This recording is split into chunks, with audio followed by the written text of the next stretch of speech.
Welcome, everyone. Thank you for coming. I also want to thank Lynn for letting me speak to you, and thank Mensa in Georgia, which I'm not very familiar with because I just moved to, I just came to Atlanta 3 weeks ago for work and looked up which Mensans were around here, and then you were having your RG immediately, so I thought that's good timing. So here I am. Welcome. Welcome. So did you come here from California? Yes. Okay, so you've already discovered we're half the price and lots more fun. Yes. And you can take a 20-minute shower here and nobody cares. Hot shower. Hot shower. I'd have to get up 10 minutes earlier, though, and I like to maximize my sleep. So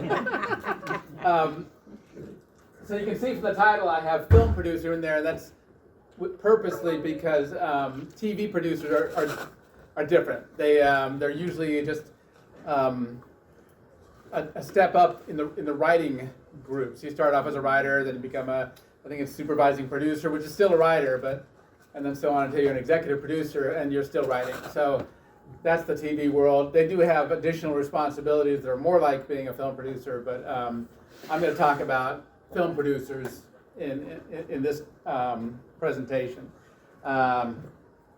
Feel free to ask me whatever you want to about film or TV, and I will be glad to make things up on the TV side, even though I am working in TV now. So this is the question that is most commonly asked of me when people learn that I'm a producer. And so I thought, well, I'll at least eliminate that question for the weekend for this many of you. These are the things that we'll be talking about in just broadly. There'll be more specifics than that. So basically, I've even taken out the trash as a producer and, run to get ice and pick people up at the airport, got the director lunch right after lunch ended that everybody was served except the director decided not to eat. And at the third day in a row, I realized he was just doing that to show that he was in charge, I guess.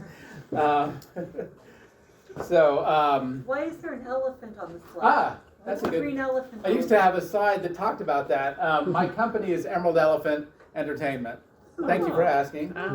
And the reason for that name is, and I can't even take credit for it because my father came up with the name.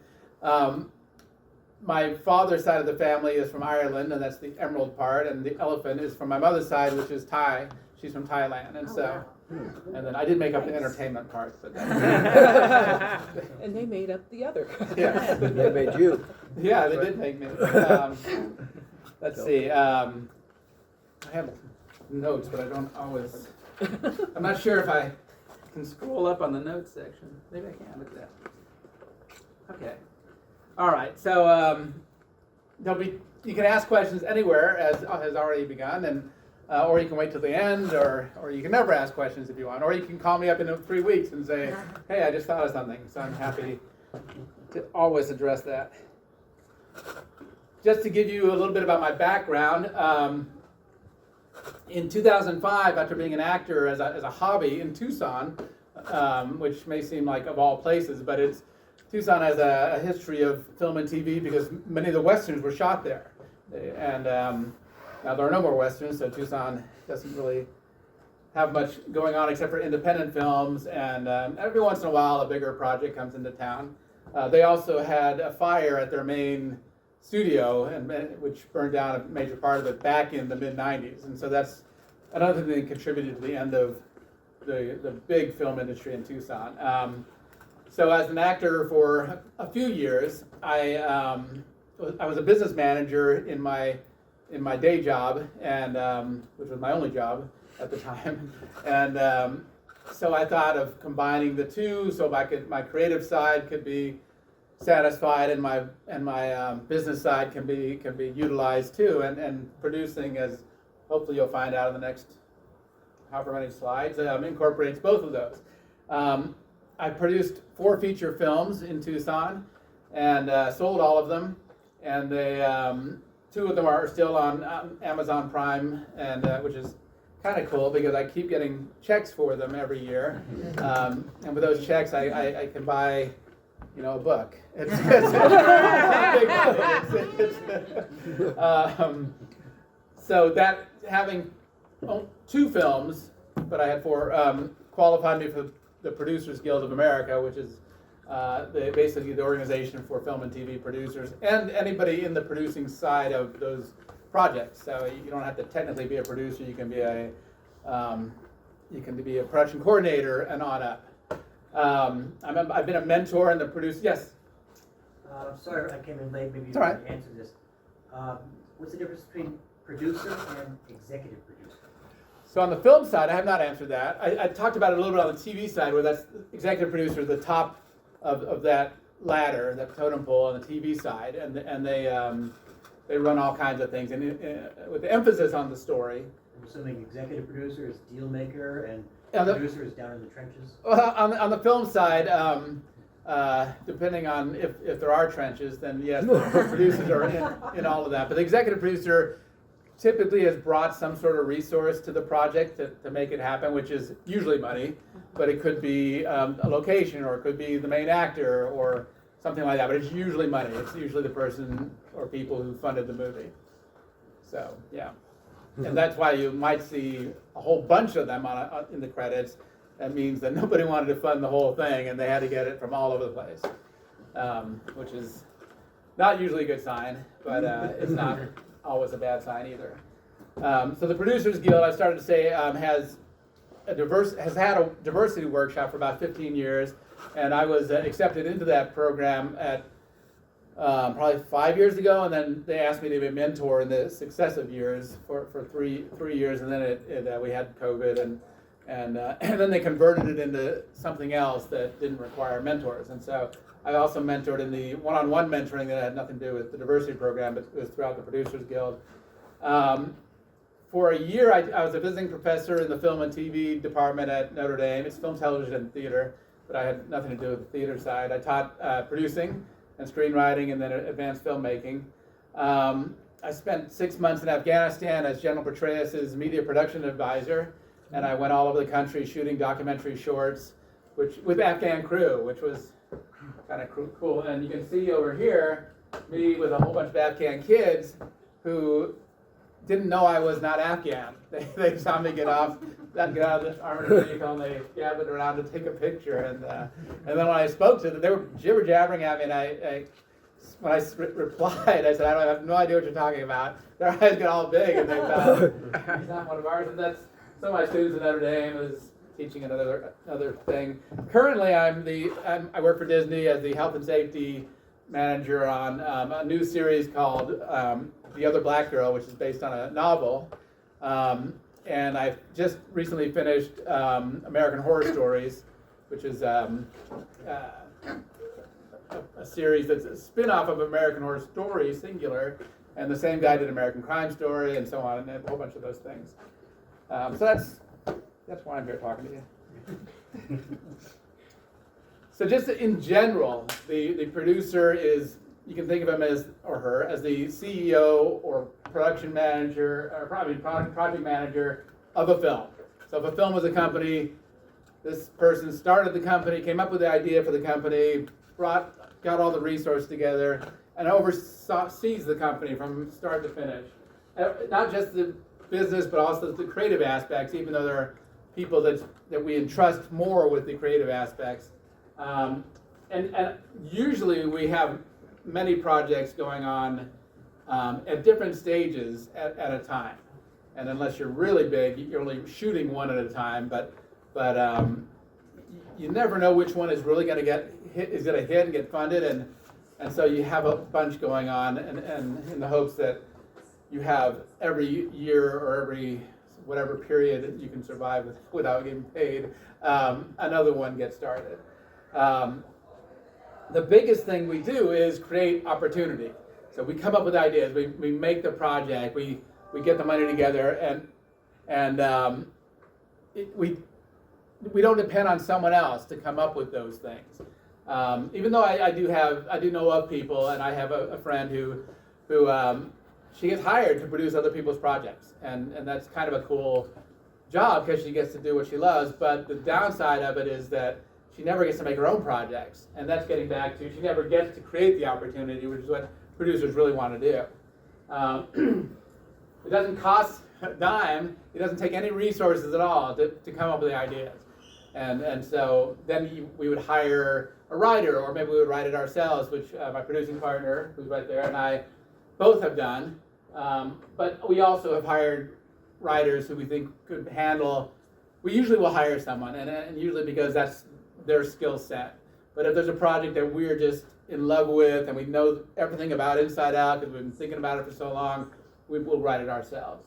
And the biggest thing that the thing I spend most of my time on is building relationships. I attend every event that I can, which is the reason I moved from Tucson to Arizona, is to be more involved with the film and TV industry and meet more people and actors, directors, writers, executives. When I got to LA, every week I wrote to 20 new people. They weren't new people. They weren't like babies. They were people I hadn't written to before. And I may sound like I tell that joke a lot, but I've never that pops in my head. And asked them for a meeting and said, I'm just coming to town and I want a career and can I get some career advice from you? And all these, huge producers and executives gave me the time. They're so generous, and people talk about how LA is so self-centered, but I have not run into that. I've run into only people who've been generous and supportive and encouraging, and that was an example of it. And I do the same. I like to I intend to do the same thing. When every week, almost for sure, there's at least one or two people that I spend an hour on the phone or Zoom with who are just starting out that I give advice to, and so I feel like I'm paying it forward with that. So that's just the broad strokes. Then we'll get into more of the details.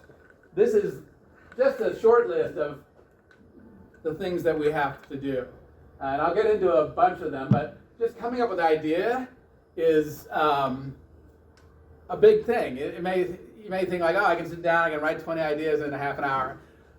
But the next part of that is that a good idea? It seems like a good idea at first, but if I'm not thinking about it again a week later, it's probably not a good idea. Even though it was my idea. Some friends called me last night and said, hey, one of them, the girlfriend was just talking to her uncle, and he told this story about how he sued the Catholic Church back in the 60s and won, and Francis Ford Coppola wanted to make a film about it at the time and wrote a script and gave him the script, and he just didn't like the ending because the ending was fictionalized and didn't agree to allow him to do it. And she goes, but that would be so great to do it now because her brother, the nephew of the guy in the story, is a successful actor and he could play the part. And I said, I get your enthusiasm, and I think your brother would be great for this, but that story just doesn't, I have no interest in that story. I don't think anyone is going to really care, however many 60-something years later about that story. And so that's part of our job, is to be able to say, maybe that's not such a good idea after all, even if it was our idea. And then I'll go through a bunch of these, but you can see it just covers the gamut of tasks. Even at the end, these are more business things like distribution and international sales and the marketing, which is sometimes I go and I love a movie that I wasn't going to see because the trailer wasn't that good, and I think, well, how could they have made such a bad trailer for this great movie, or vice versa? Go to a movie and you think, and the trailer was everything. So and then we are there long after everyone has gone and forgotten about that they worked on it, still managing the distribution of the money and auditing the distributors' payments and things like that. So ideally, hopefully you're in that situation down the road. Still making money. Yes. All right. Now, those are a collection of the little the items that we do, but the real big thing that that a producer is required to do or to have is a winning attitude. I mean, you can't go into this job with negativity. And honestly, one of the things I've loved about having become not just a producer but in the entertainment industry is people are so optimistic, and not that they. And I don't mean delusional. I mean, it's like, I'm going to work on this and work on this and work on this until I succeed, and I believe I'm going to succeed, is the attitude that everyone has. The difference between optimism and delusional is salesmanship. Okay, yeah, I mean, yeah. And that's part of the, or maybe it's somewhere else, that, you know, getting people to be inspired by what we're inspired by, a story or film, or whether it's an actor or a financier or a director, or an audience, you know, is that salesmanship, and that then makes that delusion become an optimistic reality, you know, if that's what you meant. Yeah. Okay. One of my early mentors was a guy that I invited to be the guest speaker at a big conference at Notre Dame, which is in North Dakota. No, it's not. And he had become, I think he had just become one of the board members of General Motors, and his boss, the guy he was the business manager for, had bought for, I think, the third time, bought MGM. Or maybe he had sold his MGM shares and bought into General Motors, or whatever it was. It was big money, and it had letters. So it was either MGM or GM. But, and so after his speech, he said, you know, if you ever need any business advice from me, let me know. And so a few months later, I flew to Detroit and sat down with him for a couple hours. And one of the things, I mean, honestly, the only thing I remember from that conversation now, 17 years later, is that, as he said, perseverance is what it takes to succeed in the entertainment industry. And I know you'll succeed because you have that perseverance. And I was flattered and encouraged, but I also wondered later, after I'd left, what he saw in me that made him say that, because we really hadn't talked about my work that much, except for that 2 hours and maybe a little bit here and there when he was the keynote speaker. But it keeps me going still. And the quote, "Confidence inspires confidence," is from Clint Eastwood. I saw him speak at the first Producers Guild conference, which I've been to every single one, except the year I was in Afghanistan, which somehow they didn't schedule it for there. It was in LA, so I missed that one. But Clint said that confidence inspires confidence, and that's part of our job, is on a film set, when everyone else thinks, how are we going to get this all done today, to just say, don't worry about it. It'll happen. It's going to happen. I have faith in all of you, and let's get going. And I've seen the opposite happen, where there wasn't that much to get done, but the top person was frantic and couldn't make a decision, and so on, and things didn't get done. So that is one of the key things, is just to exude confidence at all times, particularly when that's part of the salesmanship, when you're trying to get the money or trying to get an actor involved or whatever.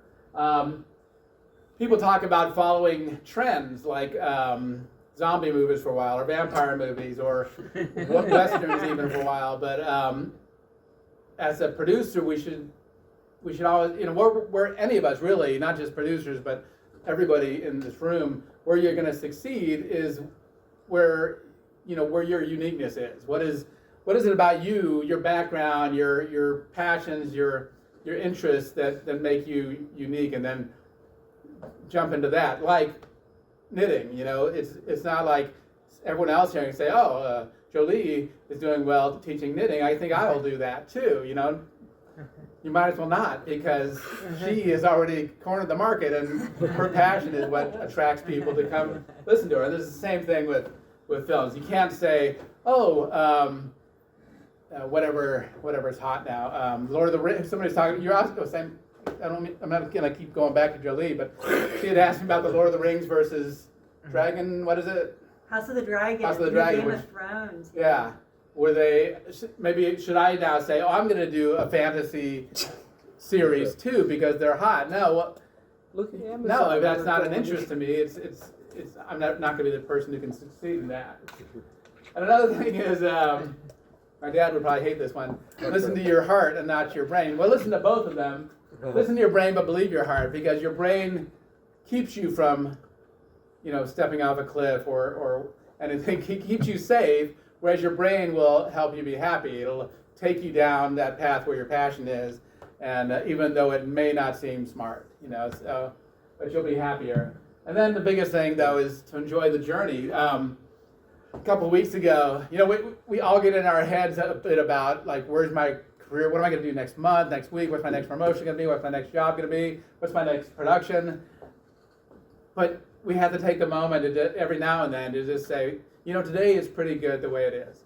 I've been thinking about this because I'm doing health and safety for Disney, and it's not, my career dream to be focusing on COVID for the rest of, many years.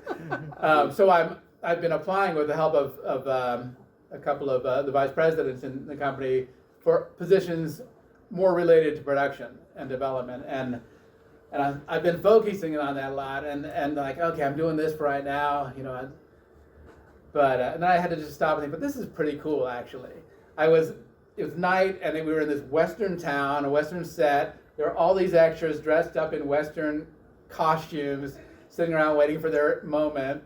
And up on the hill, there's this church that had been lit up by all this equipment, and there's all this crew running around and doing their job. And I'm thinking, I am the department head on this hit TV show, and I'm just, I got to just savor the moment rather than thinking, what am I going to be doing next month? And I just so much happier having that thought in my head. Not that I wasn't happy, but it was just a moment that I'm glad I had that thought, because I can now keep repeating it to myself and think that is really cool. All right. I know so many people who say that they're producers, and I say, well, what are you working on? Oh, nothing right now. Like, I said, well, aren't you like even developing an idea or thinking about what you're going to do next? Nah, I just, and I go, what have you done before? Well, nothing yet, but, and I'm like, well, it's great. Anyway, good talking, and I move on. And, so this is just some random photos of me doing stuff, but this was at, every year the Producers Guild has one of the producers from all 10 or however many nominated Best Picture films. And they come and they talk for a while, and the two of us were in that yellow circle that day. And here was us just working on a budget. And this is the producer of Knives Out, episode 8 of the Star Wars series, Looper, Ram Bergman. Ryan is the director that he's producing partners with. I love him. I'm just going to tell now a brief story because you said that. Nobody really knows what Ryan, was it Johnson? Johnson looks like. And I went to a screening of Knives Out. I was the first one there. And the Lionsgate, I think it's Lionsgate, the person who was organizing it came to me and said, when Ryan gets here, since you're the first one, I'm going to bring him over to talk to you. And I thought, oh, that's nice, because he was coming before the screening. So the Q&A was going to happen after, so nobody...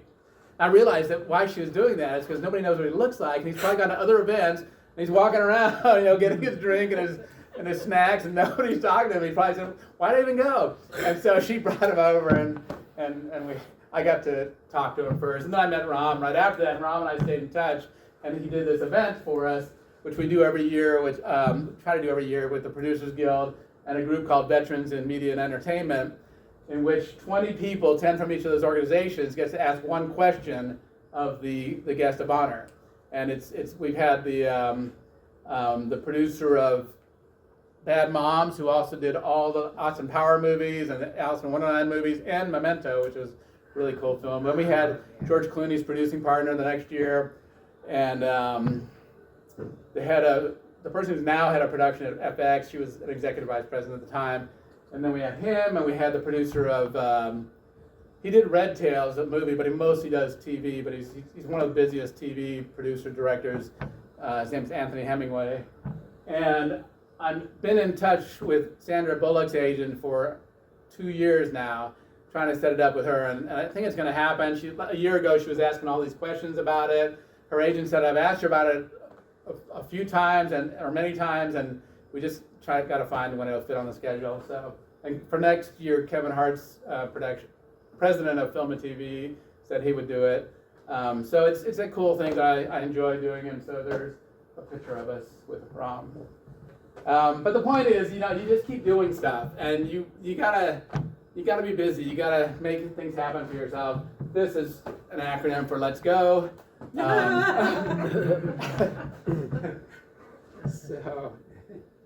So Yes, we've seen the film The Producers. So. yes, that's exactly.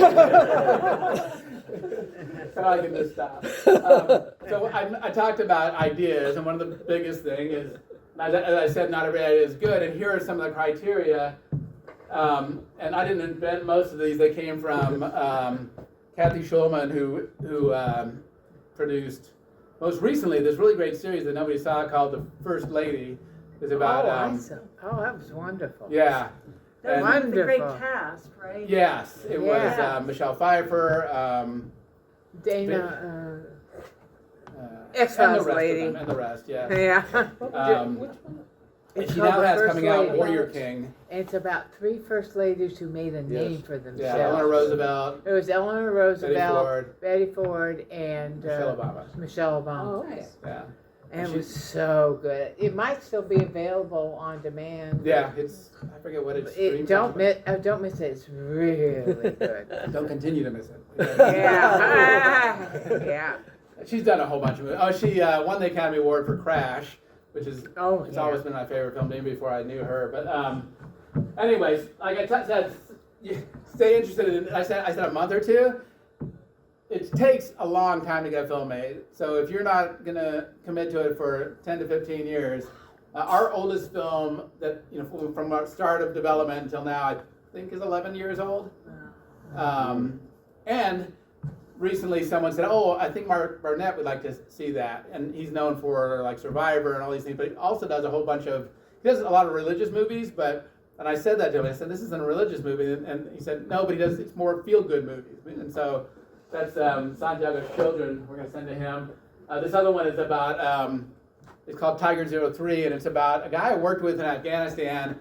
And 2-3 years later, after I met with Peter Berg, who had done Lone Survivor, and I thought, oh, I should have asked him, does he want to make a movie about the guy who survived single-handedly in against the greatest number of enemy combatants since Audie Murphy in World War II, and that's him right there getting a Silver Star from Dick Cheney.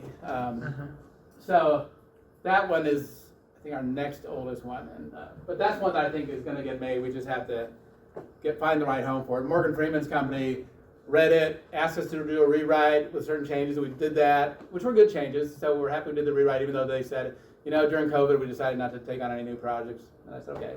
It wasn't really like a fit for them, but I thought, I knew the executive, and so I said, let me pitch it. And so we can't stop thinking about it. It's got some sort of primal, universal truth in it. We like to do things that elevate the genre. So we have one crime story. And I thought, what's so special about this? And then we gender swapped the main character, made it a woman, which made it so much more interesting. And we added family connections even amongst the bad guys, and had a story about redemption interwoven there, and it made it so much better. Something you can describe like easily. I've heard people just talk for 15 minutes. I still don't know what the movie's about. Some people care about it, and so on. And the writer should be someone who really has already proven they can do something. So it really all comes from, is this a great story, really? So yeah. So in the process of the 5 to 15 years, do you have to rewrite to modernize? Well, I guess it would depend on the story.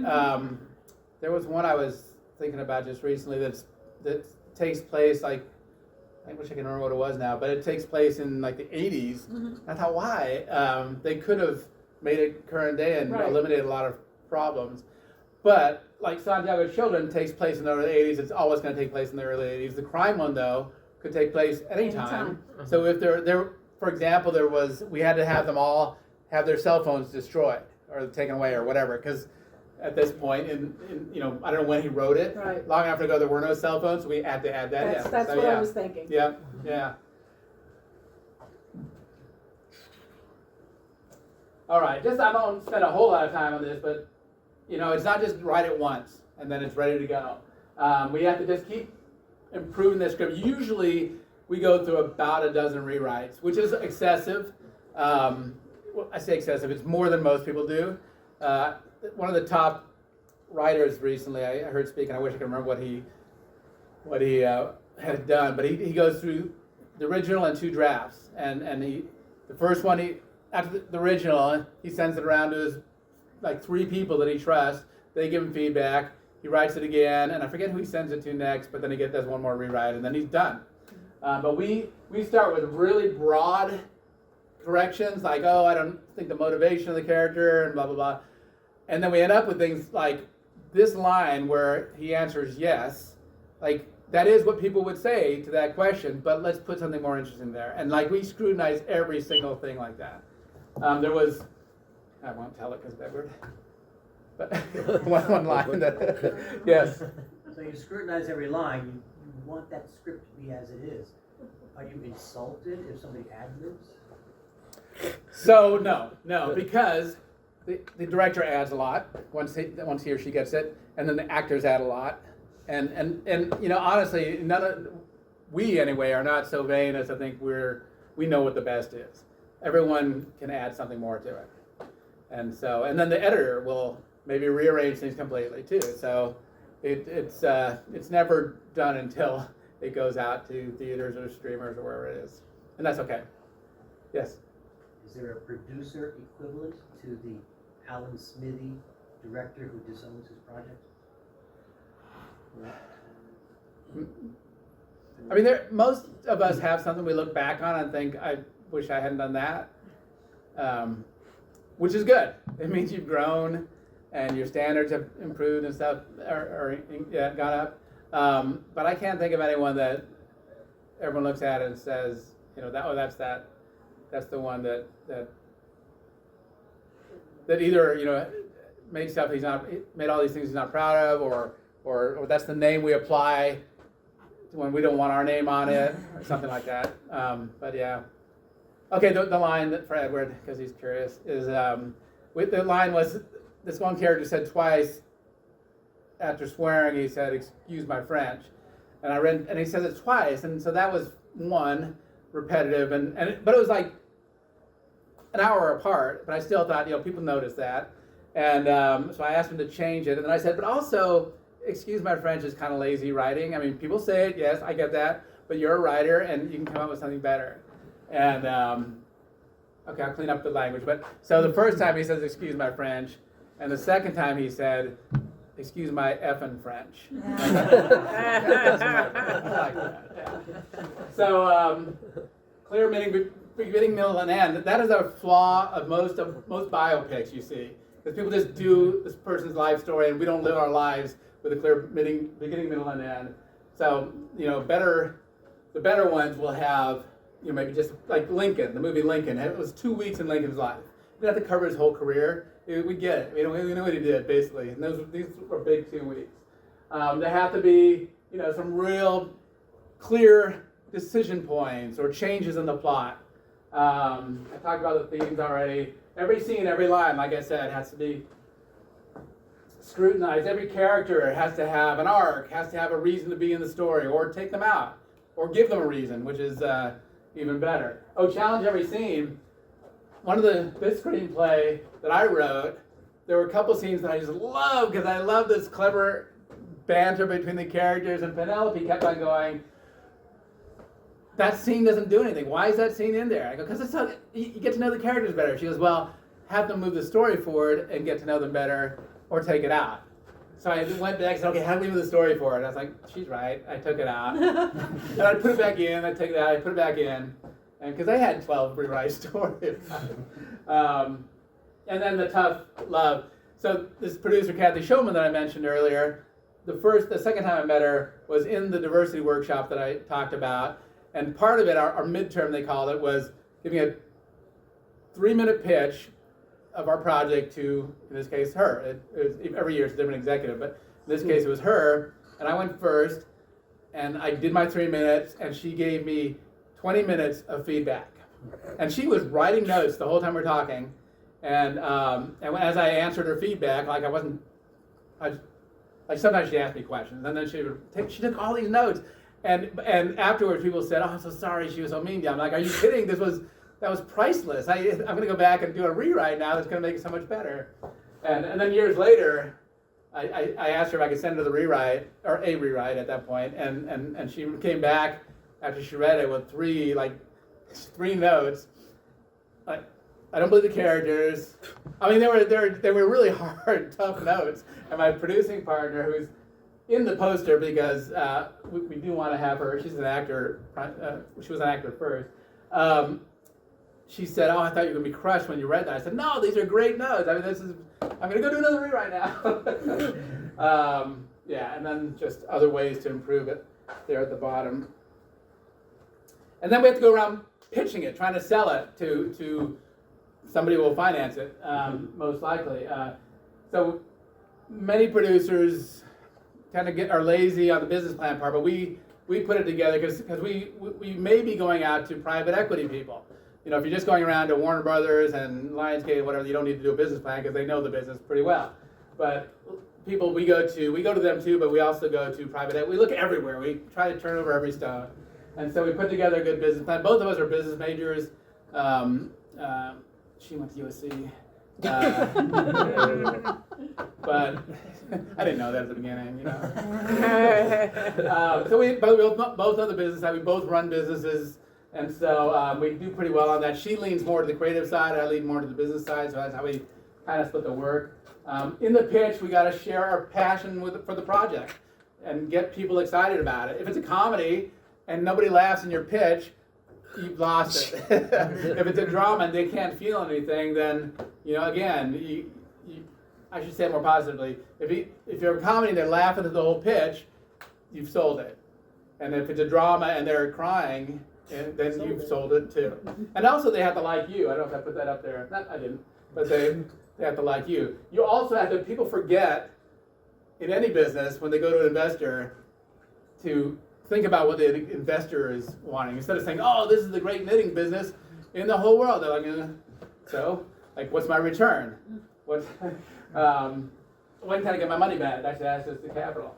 And then people also are really shy about asking for the money, and you got to do that. At the end of the meeting, they will just say, "Okay, thank you for coming by." No, you have to say, "Okay, so what's next? Like, do you want to fund this film? When can you give me a check? You know what? Or what's the next step of the process?" And when you do ask for the money, don't say anything after that. I learned that when I was in the business world. It's just wait for the other person to say something. It's basically first person who speaks loses. I was on the phone with a guy who was talking about giving me $100,000 just to cover costs for, you know, would that be like a month? No, that'd be a good year, you know, at least, and as an investment. And he's going, "Yeah, I don't know. That's a lot of money." But, you know, he could pick the number. And I just waited. And I waited and finally said, "Okay, I'll do it." This is a lot of long waits. And I really wanted to say something to encourage him, but that would have actually shown weakness, really. It would have shown that I didn't trust he was going to say yes. It's hard to do. You gotta let the silence pull it out. Yeah. The silence is the power. It'll make them uncomfortable enough to say yes, too. So if you're uncomfortable waiting for them to say yes, they're uncomfortable not saying yes the longer the silence goes on. What they're looking for is a great script, and make sure it's finished. You've gone through however many rewrites until you feel like everything is as good as it can be. Hopefully you've attached some talent, but not. They always say they want that, but it's not always the requirement, because some places will want to put their own people, get their own actors, and own director. But you do need a really great budget, and if you don't know how to do that, then you hire someone to do it, which could cost, you know, a couple $1,000s, but it helps. And the schedule, same thing. And then sales agents are the people who distribute it globally. Distributors are the ones who do it domestically, but it's the same. Basically, it's the same thing. And you can go out to them ahead of time and say, "This actor or this director, here's the story, here's the budget," and they'll say, "Well, here's how much I can sell it for," and they'll give you those estimates back. You can actually take those to the bank from if it's a well-established sales agent or distributor, and a bank will lend against that. So. And about attaching actors, people always say, "Oh, you can't get an actor until you have money, and you can't get money until you have the actor." Well, time and time again, I've seen people get actors without having any money. And so it doesn't hurt to ask. And I like to get the director involved, let them be part of it. So we try to attach the directors first, unless you have some actor you think will be great for this, and everybody will, Michael B. Jordan or Sandra Bullock or someone who everyone will say yes, that perfect. We won't replace Sandra Bullock with Charlize Theron. We won't do that. She's good. It's easier to reach actors through their managers more than their agents, just because the managers are more about the career, advancing the career, and the agents are more about, okay, what's the job that you have funding for right now? Boom. Otherwise, and they have hundreds of agents where managers have dozens, so it's easier to get to the managers. Make sure that role that the actor is going to have has a great entrance, a great moment in the middle, a great exit, which if it's a crime story, we know what the exit's going to be usually, but and then ask, what is the actor's quote? Because that's the hard part is like, how much do we have to pay them? Well, you can ask.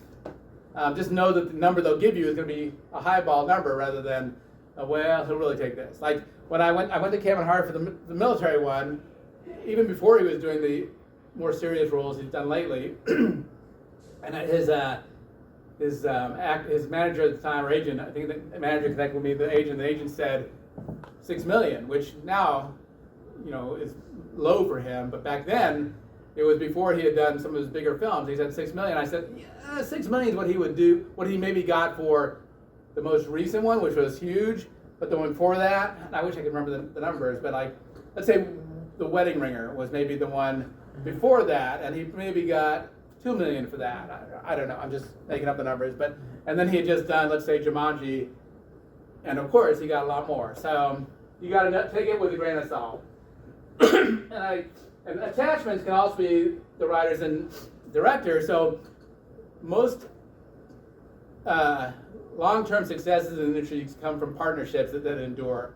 You see that Peter Berg, I mentioned, Lone Survivor. He works with Marky Mark like over and over and over again. It's like to the point I'm like, maybe he's not the best guy for this role anymore, but he doesn't ask me. So, and there are others like that. Usually it's director and writers or producers, directors. Tarantino's producers do the same. It's the three of them, the two producers and him, over and over and over again. And so, once you have that kind of relationship, it's good. Our writer for the military one also wrote the crime one. He wrote my first 2 films that I produced, and he's written another one for us. So, that's probably going to be our example of that. Okay, so now you've sold the film to someone who's going to finance it. You've gotten your director, your actors, and it's time to start shooting it. What does the producer do during that? Ideally, nothing. Ideally, everything's going to go smoothly, and I can just go and enjoy watching the shoot every day, or I can be on Facebook all day long, or whatever.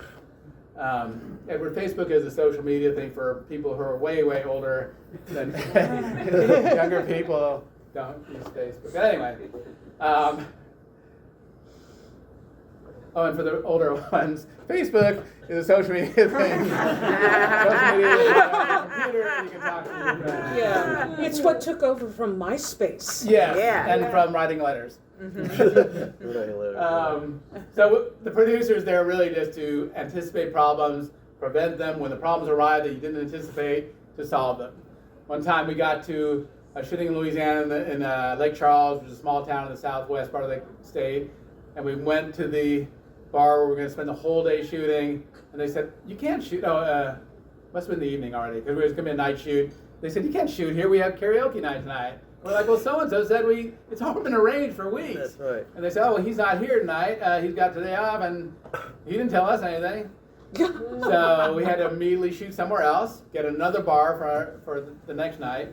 And, so I spent the whole day doing that. And that's the kind of thing that you think you've done everything, and problems will come up. Karaoke.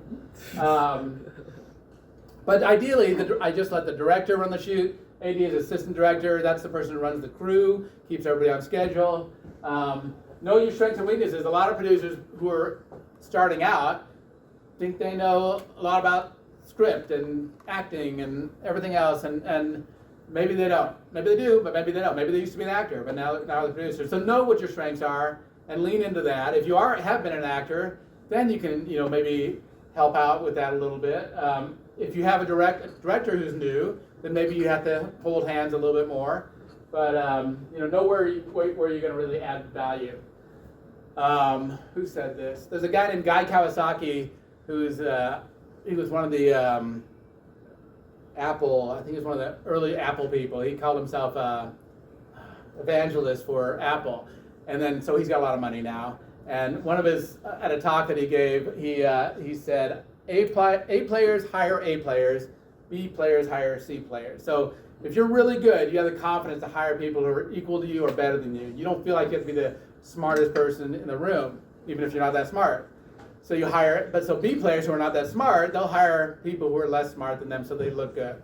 So be an A player, hire the best people you can. And then delegate, because producers don't do everything, but make sure you follow up. Hopefully you've hired great people that don't need a lot of follow up, but it does happen. And also make sure everyone should be in charge of safety, but it's really going to be your responsibility as the producers of Rust are finding out. It's not a joke. It's just, unfortunately, this is in Afghanistan, where this was one of the district governors, and we're filming him talking about how he's been working with that village and on and on. And that was just on a project that I worked on. That she's the director, and I think he was the cinematographer. But just an action shot to make it look a little less boring. Like you're doing something. Leadership is a big thing. Make sure you're interacting with people, even if there are no fires to put out that day. Go around and encourage people. Check in with people. How are you doing? What needs to be done? Film shoots tend to go long. The days go long, and so people start dragging. And I find just to go to people and say, you know what though, we're shooting a movie. We're making a movie here, and it cheers them up. It has never failed to make someone feel a little better. Make sure you thank people. Greet people in the morning. Hello, good morning. Know everybody's names, things like that. I'll get to that, communicate, but insulate in another. Well, I'll have to tell a story. On this film, the executive director, the guy who funded executive producer who funded the whole thing, knew nothing about film, and he told us that. He goes, I'm going to leave everything to you guys because you know everything, I don't know anything about this, and then proceeded to immediately from day one sit next to the director and tell him what to do.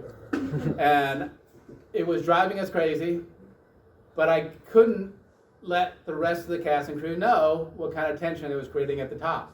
And so I would talk them off to the side, I would talk to the director, kind of cheer him up, but everyone else had a great time. There were like 4 of us who it was the worst experience in our careers. But so insulate is to protect everyone else from those communications that we had to deal with. So the director sometimes has to be insulated from everything else that's going on. Like let's say we've lost our location for 2 days from now.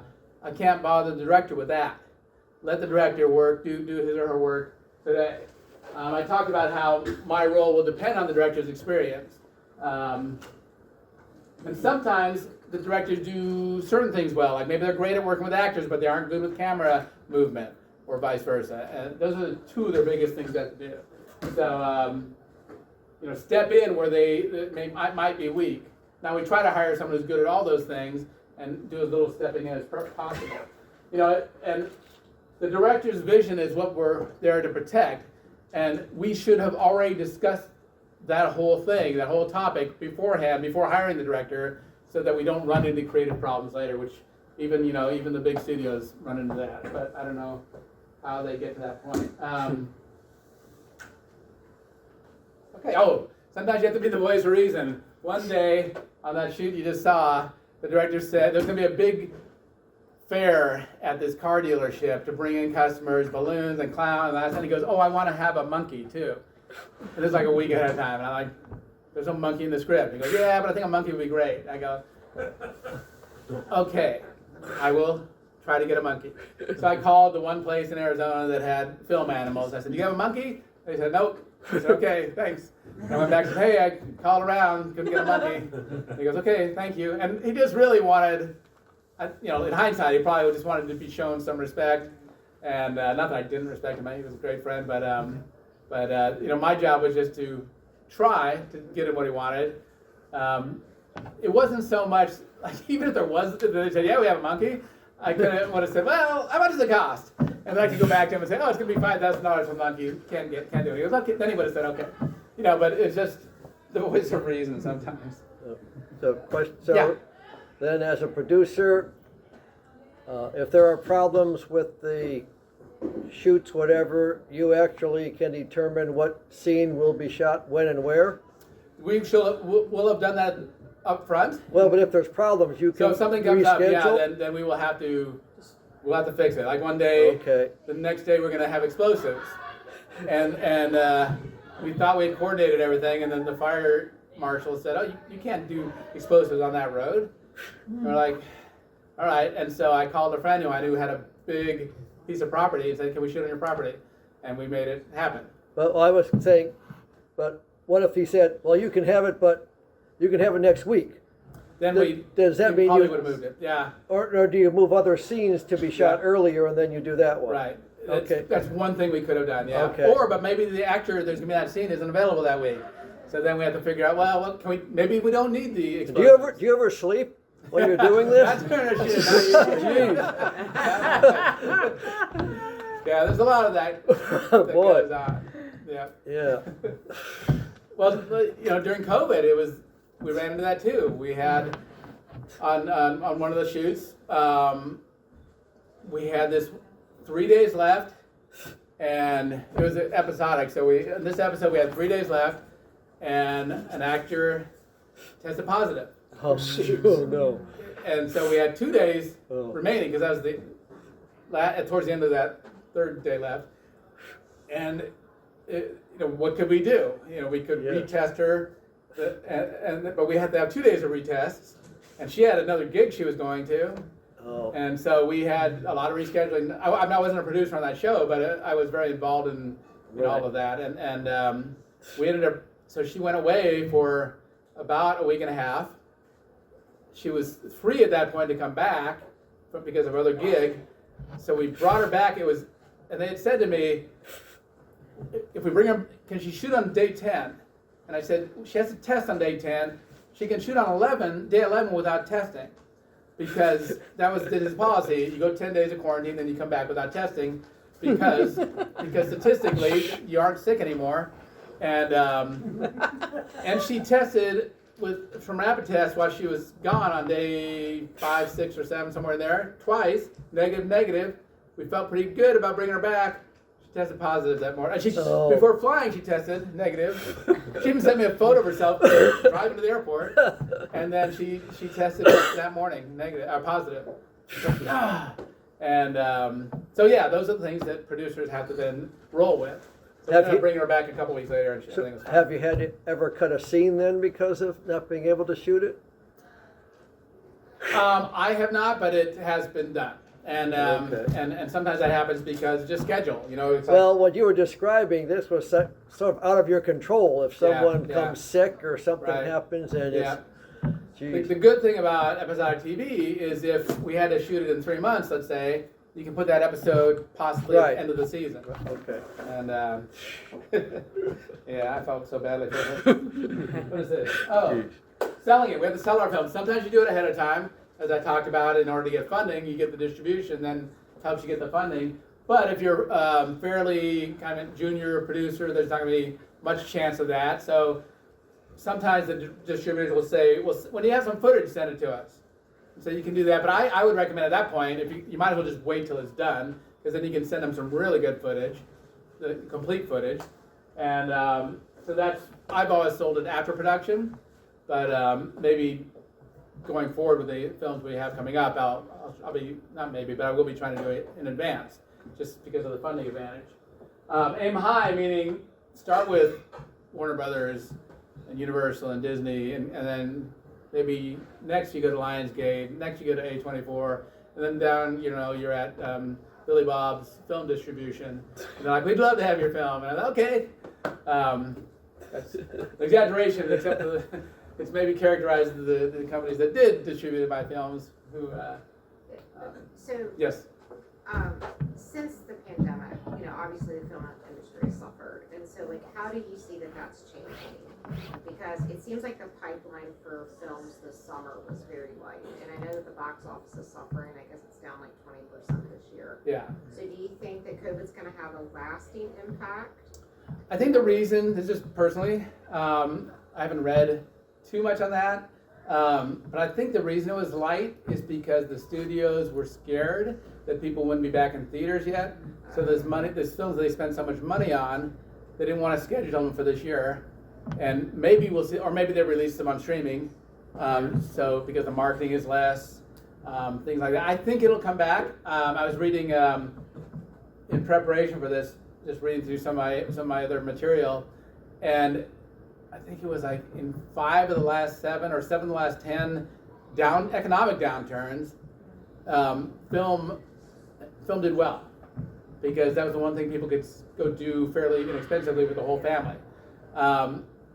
I don't think there's anything inherent in film related to COVID that is going to make people not come back. Yes, sir. I think when we Yes, sir. Like, there are a couple of things I'm Yes, thinking, there like streaming Mhm. is definitely more prevalent. yeah. And then the other thing is that Discovery bought Warner Brothers, and so Warner Brothers has just been shooting, like, they're canceling films that have already been made, so. Yeah, and I don't have any insight into those particular decisions, but I know Warner Brothers, some number of years earlier went through a merger with, starts with an A, somebody big, AT&T. AT&T. Yeah, AOL as well. and Fox went through a merger with Disney, and they all survive it. It's just like any other merger in any other industry. The companies end up theoretically stronger. Those things don't affect whether or not we want to go see things in theaters. I think that one thing COVID did was made us forget how fun it was to go and be in a room with 200 other people and experience those laughs and those fears and all that stuff together. And as people go out more and more, that we'll be reminded of that and we'll pick up momentum. Streaming, though, has become more popular, but it was already fairly popular before the pandemic, and the theaters were still they were on an upward, they had maintained an upward trajectory. Part of that was because prices had gone up, and so revenues went up even though viewership went down a little bit. Viewership around the world has gone up to COVID, and so I think that'll come back just as strongly as it will here too, assuming people get more comfortable going back out.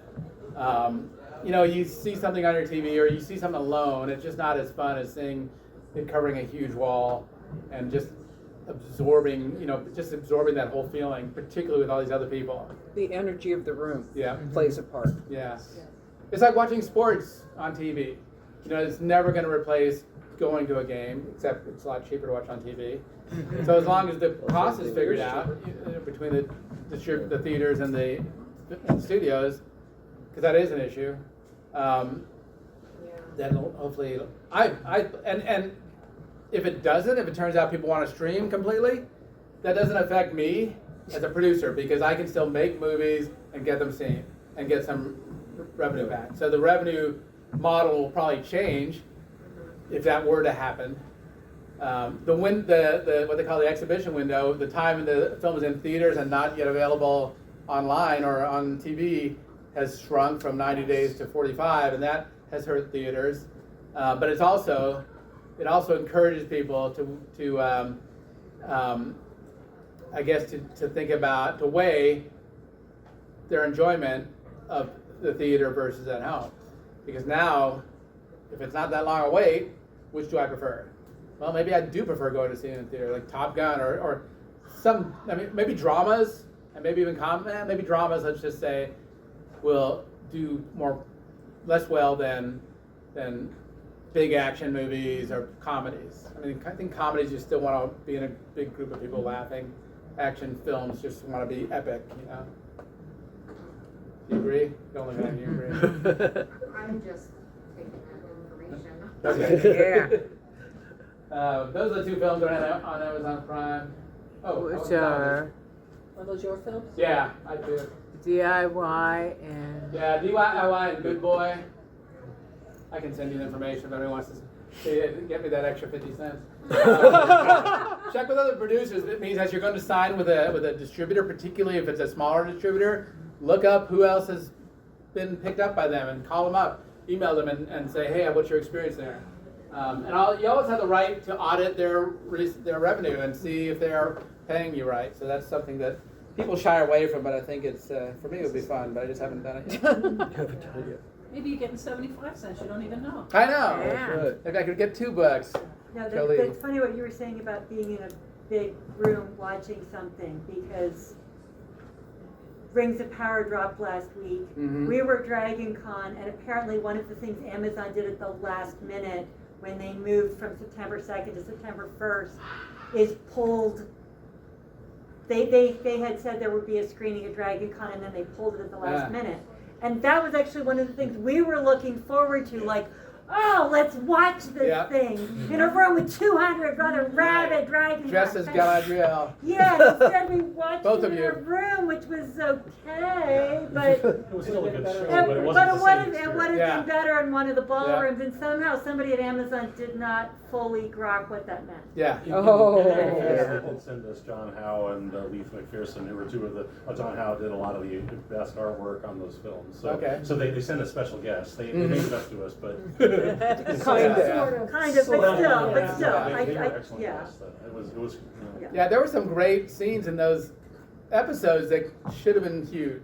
Yeah. Like in the dwarf world, and then just the scene of the whole elf city, and like that should be splattered across the screen. Yeah, in a big room with 200 other people going, oh my God. Yeah, Yeah. We've seen some of these. That's all I'm going to really get into, but this is just, it goes on and on and on. The things that I spent 9 months before I became a producer just learning about the industry and all the things I needed to know just to start. And ever since then, I continue to go to every single educational experience I can. Excuse me, sorry. There's one I'm going to, it got rescheduled, but about showrunners. I don't know that much about TV. A showrunner is the person who Runs the show? yeah. And I've never worked with one, so I wanted to spend the time to learn it, because now we have one showed up yesterday on the show. I don't know what she does compared to the other executive producers. Yeah. And tax incentives, that's big Yep. in Georgia. Yeah. That is big in Yeah, Georgia. that's why all those studios were built here. And That's why he's all here. the Marvel films. That's why why I'm here. it That's is. why he's here. And all the Marvel films and everything. It has a Georgia peach on the end of the film. Yeah, often. Yeah, very often. I talked about networking and doing every event I can do. I feel, and maybe I'm unique amongst most, I mean, there are plenty of my peers do this, but just do as much as I possibly can related to the industry. I had an article in the Hollywood Reporter. This was Suzanne Todd, the producer of Bad Moms. That was the event that I told you about. That's Norman Lear, who made every TV show in the 60s and 70s.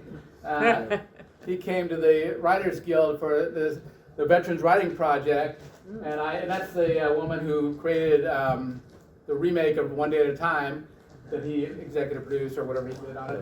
And I'm giving them these gifts of these little coins that represented that program.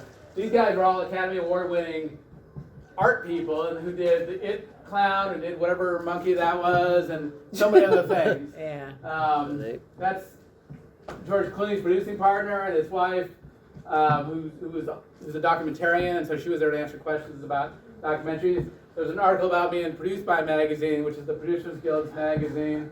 This is a panel I did on networking, and that's Kevin Hart's president of Film and TV. He's a big cinematographer. She's a board member for the Producers Guild and a big networking enthusiast. And that's me on Ukrainian TV talking about the Oscars, which I did 5 times, I think, and British TV twice. There's a too long story about that. I am curious about the mathematical solution to parity and voting, but maybe that's So, a discussion. yeah, we can have that later, but yeah. Yeah, I figured. It didn't get adopted by the Academy. I don't know why. So just producers more than I don't know if more than anyone, but as much as anyone in the industry has to really, really work hard and persevere, have a high risk tolerance. Maybe it's not something, I started doing it in my, don't tell me, in my 40s. So maybe when you're raising a family, it's not the best time to say, I think I'm going to go do this thing that I won't get paid for 5 years. Network like crazy. Say yes to everything, like speaking in front of a group of Mensans, you know. And then, you know, you got to believe in yourself. And if it hasn't, I forget who said it, but everything will work out in the end. And if things haven't worked out, it's not the end yet. So that's, these are, that was at the premiere of my third film, I think. That the one the executive producer was such a pain. This is at the Producers Guild Diversity Workshop, our graduation night. This is at a table read for Scylla's Dilemma that you saw earlier, and everybody's clapping. And, I didn't know if they were clapping or praying. They're clapping. You just have to believe me that they're clapping. And then this is really the last slide. I just a bunch of pictures I liked. I was at a 999 Society thing last week, and I mentioned Anna Kendrick, and they're like, nobody there knew who it was. I'm, God, you guys are just too geeky. Anna Kendrick is an actor. That's her. It was a photo shoot thing. Yeah, I like her. Wasn't she in a princess movie or something? She was in, well, she was in the Twilight movies initially, and then the song that's Pitch Perfect. She's been in a lot of stuff. She was very young on Broadway. Yes, she did. She did a lot of Broadway growing up. She had that's Cup Song, and then she was in that George Clooney movie, In the Air or Up in the Air. Up in the Air, yeah. That's where I think we first really, or maybe Twilight was before that, but I walked up. There was a photo thing, and I walked up and said, "Let's make funny faces." She goes, "Okay." And that's Stan Lee. That's Dawson. What's her name? Rosario Dawson. And that was just another friend sent to me about living my dreams. So. Does it say you're an inspiration to live mice? To live mice, yes, because dead mice cannot be inspired. This is true. That's right. To live nice. Oh, okay.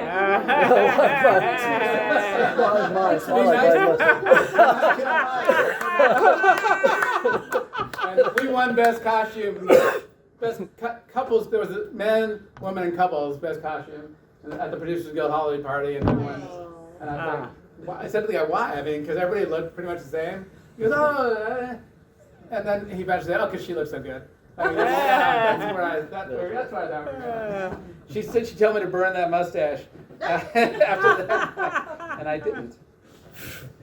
If you ever want to get in touch with me or contact with me, that's how you do it. You're everywhere. A McLaugh. He's everywhere. And Yeah. it's funny. It's funny. These are all just 9, 9, 9, and 1 9. Oh. That's not a typo. That's not a typo. It's just another. They had already into the 9s. Of course. Why don't you do 9-9 then?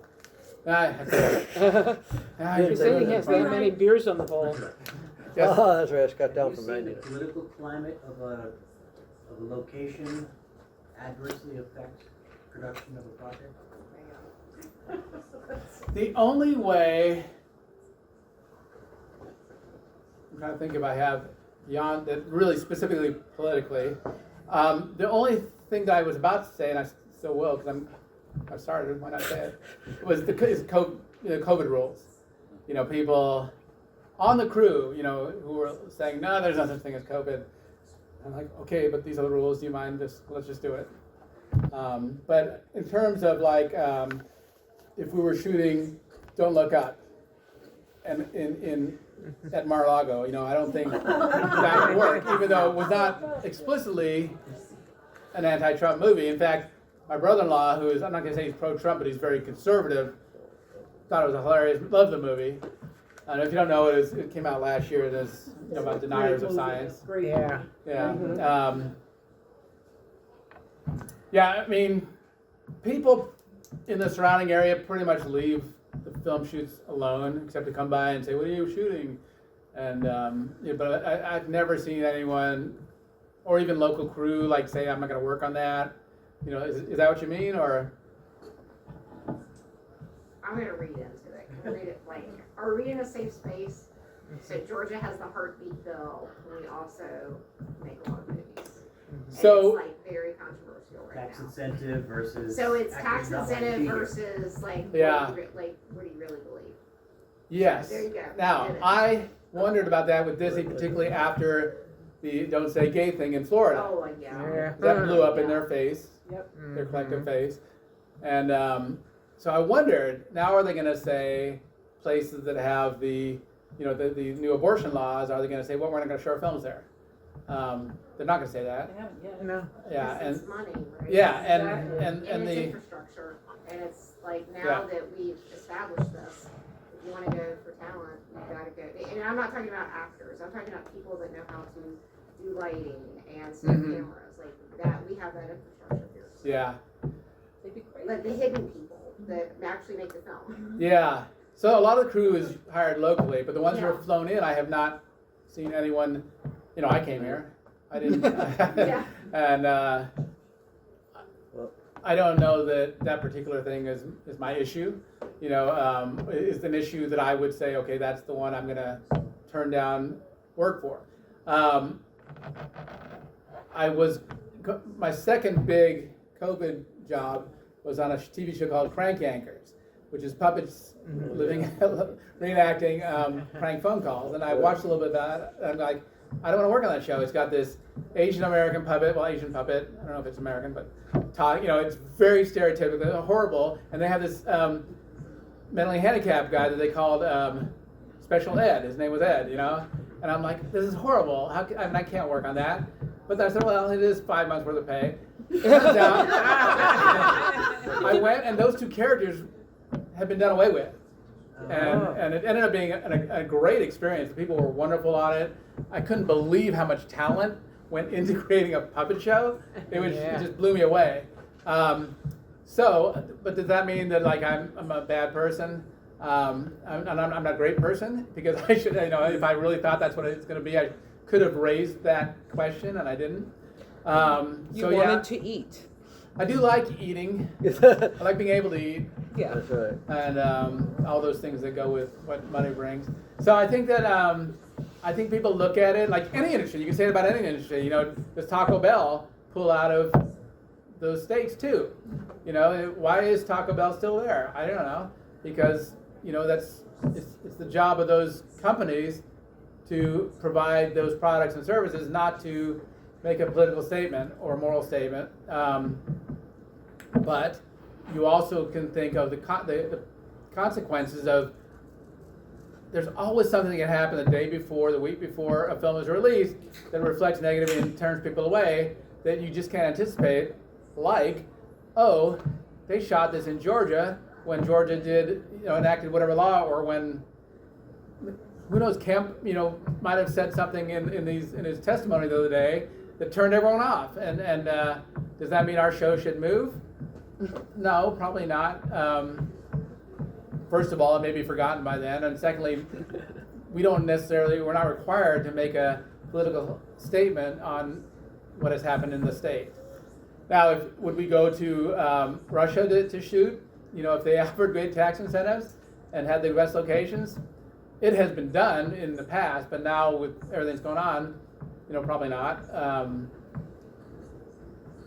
And it takes so long to get something made, and all these things can happen in between. And it's just like, That's 5 right. years from now, where's your Yes. crystal ball? That's type of right. thing. Yeah. one of my mentors made Ender's Game, which was an adaptation of a book. Mm-hmm. And in the week or two before the movie came out, the author of the book, who had little to do with the film, made some anti-gay comments. Or maybe he made them years before and they resurfaced, I can't remember. And if they had resurfaced, he didn't respond well to the resurfacing. He doubled down or whatever. And I don't know if that affected the viewership, but the film didn't do well. And I think it's more, in my opinion, she'll never see this, but it was the casting of the lead character. I don't think was a good choice, but it had Harrison Ford and Viola Davis and Ben Kingsley, and the young woman who was in True Grit, and somebody else. I don't know. It should have done, and the book was very hugely popular among younger people. Yes. And then nobody went to see it, and I don't know why. You can blame it on the author. And in that case, you know, should she have said at the beginning, well, let's do a scrub of all his tweets throughout history and see if he ever said anything. You can't do that.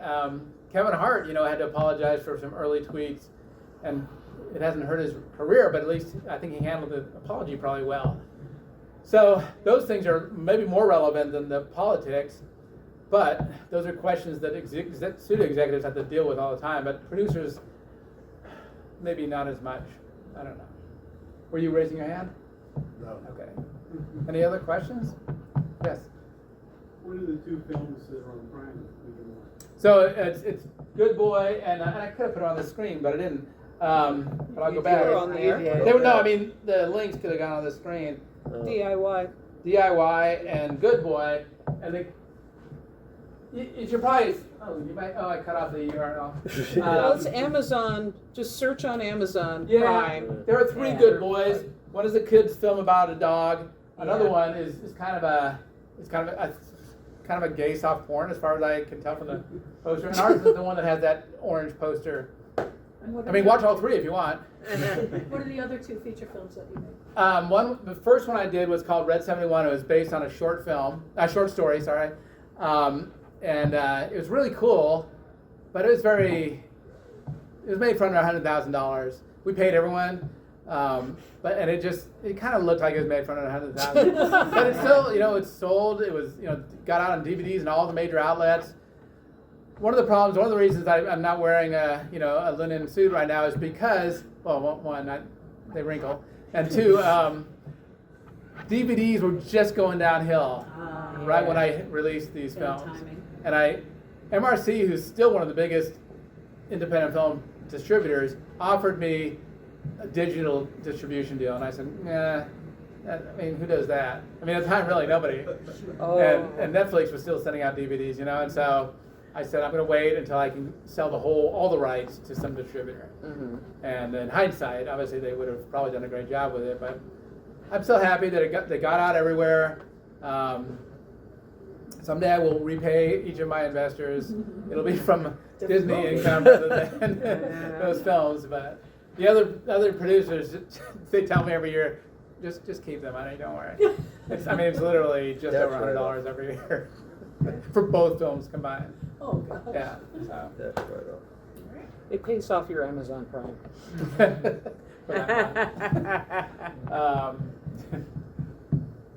Anything else?